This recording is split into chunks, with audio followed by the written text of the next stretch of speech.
ഭരണിക്കാവ് ഗ്രാമപഞ്ചായത്ത് മഴക്കാലപൂർവ്വ ശുചീകരണത്തിന്റെ പഞ്ചായത്ത് തല ഉദ്ഘാടനം നടത്തി. ഗ്രാമപഞ്ചായത്ത് പ്രസിഡന്റ് ജി രമേഷ് കുമാർ ഉദ്ഘാടനം നിർവഹിച്ചു. ഭരണിക്കാവ് ഗ്രാമപഞ്ചായത്തിലെ മഴക്കാലപൂർവ്വ ശുചീകരണത്തിന്റെ പഞ്ചായത്ത് തല ഉദ്ഘാടനം നടന്നു. ഗ്രാമപഞ്ചായത്ത് പ്രസിഡന്റ് ജി രമേഷ് കുമാർ ഉദ്ഘാടനം നിർവഹിച്ചു.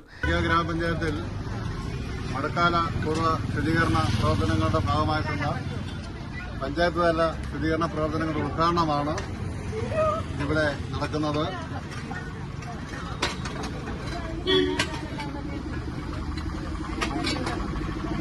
21 വാർഡുകളിലും 22 വാർഡുകളിലും പദ്ധതിയുടെ ജനപ്രതിനിധിയുടെ നേതൃത്വത്തിൽ ശുചീകരണ പ്രവർത്തനങ്ങൾക്ക് തുടക്കം കുറിച്ചിട്ടുണ്ട്.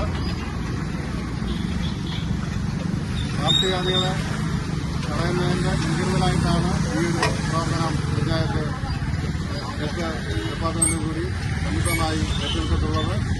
ആരോഗ്യ വിദ്യാഭ്യാസ standing committee chairman Manoj Kumar, വികസനകാര്യ standing committee chairman M Hashir, ക്ഷേമകാര്യ standing committee chairperson doctor Priya Mol, വിവിധ വാർഡുകളിൽ നിന്നുള്ള ജനപ്രതിനിധികൾ ഉൾപ്പെടെ നിരവധി പേർ പങ്കെടുത്തു. CDNet news Kayamkulam.